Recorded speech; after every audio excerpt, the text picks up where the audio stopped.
Togo est fou. Le Togo à votre portée.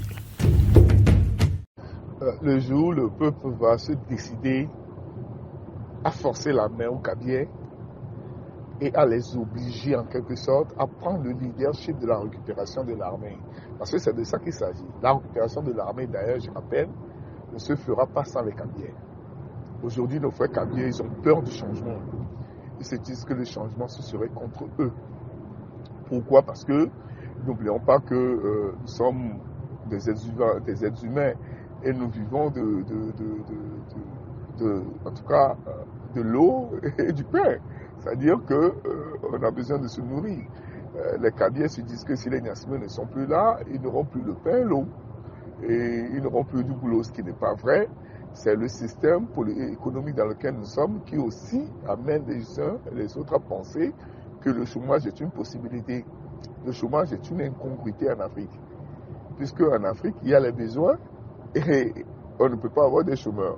S'il y a des chômeurs, c'est parce que ceux qui nous gouvernent l'ont organisé. Je ferme donc la parenthèse.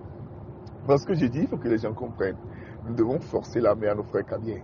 Nous devons leur tordre le bras, comme on dit. On doit leur forcer la main à comprendre qu'ils doivent se lever. C'est la seule communauté au Togo qui ne se lève pas contre les Niassimés. Donc ils doivent se lever. Et c'est leurs enfants qui sont majoritaires, ultra majoritaires dans l'armée. Donc ils doivent se lever et ensemble, nous allons demander et confier la mission à nos concitoyens soldats de déposer le gouvernement. Ça, il faut le dire clairement.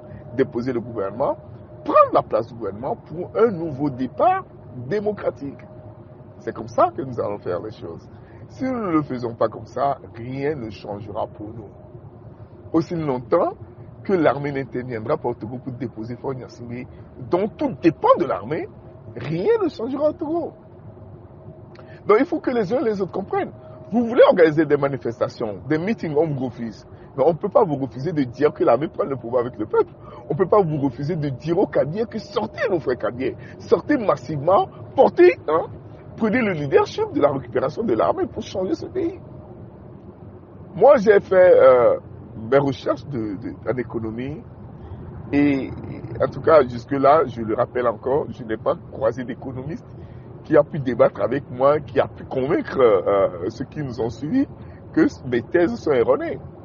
On ne peut pas avoir des besoins d'un côté et de l'autre côté des chômeurs sur un même territoire, c'est absurde. Ça n'existe pas. Une fois que ça existe, c'est que c'est organisé. Au Togo, nous avons construit des routes, des ponts, des logements, des écoles, des hôpitaux.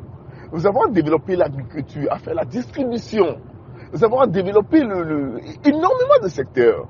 La santé, énormément de secteurs. Si vous évaluez tout ça, vous allez voir que le nombre de jeunes que nous formons par an, ou bien le nombre de jeunes, ou bien le nombre de naissances que nous avons, est insuffisant pour pouvoir honorer tous ces engagements dans les 10, 20, 30 prochaines années. Nos mamans, nos soeurs doivent doubler et doivent augmenter la naissance. Une femme doit avoir jusqu'à 7 à 8 enfants au Togo pour qu'on puisse être en mesure, effectivement, de construire des routes, des ponts, des logements et autres là. Mais quand on vient m'expliquer aujourd'hui qu'on a des chômages au Togo, on a du chômage au Togo, alors que les besoins réels existent, non satisfaits, il y a une certaine forme d'incongruité. Mais je ferme encore la parenthèse là-bas. Donc encore une fois, le peuple togolais doit se lever. Les autres peuples qui se lèvent déjà, les Thèmes, les Évé, les Tchokossi, les Mouba, les Akposo, tous les autres là qui se lèvent déjà sans les Kabyles, levons-nous encore une fois, cette fois-ci, pas pour aller en confrontation avec l'armée. Il faut éviter ça. Il faut surtout l'éviter. Mais pour aller tout d'abord, dans un premier temps, vers nos frères Kabyles pour leur dire, prenez le leadership de la récupération de l'armée. Cessez d'avoir peur. Si les Niassimés ne sont pas là, le Togo ne va pas cesser. On va continuer par vivre ensemble. Cessez d'avoir peur. Ce sont vos frères qui sont des militaires. Ils ne peuvent pas prendre le pouvoir politique dans ce pays et vous allez souffrir. On va s'asseoir et ensemble, on va redéfinir les choses. On va redéfinir les choses. Le chômage, même en pays kabyle, est fait exprès. Les Niassimés ont imposé le chômage aux Kabyles aussi. Pourquoi? Parce qu'après tout, quand on vient récupérer un ou deux parmi eux, on leur donne du boulot, on fait d'eux des zélés du régime. Donc c'est une stratégie qui consiste à maintenir le peuple dans la misère pour mieux l'exploiter. Donc que les gens comprennent ça. que les gens comprennent ça, que nos frères Kabyles comprennent ça. Ça doit s'expliquer encore et encore. Je dis à nos frères Kabyles, nous devons leur forcer la main. Nous devons leur forcer la main à ce qu'ils rejoignent la lutte. Parce que c'est ensemble qu'on doit libérer le pays sans le casser. Si on libère le pays sans nos frères Kabyles, alors là, ils n'ont qu'à comprendre qu'il y aura des rancœurs. Hein.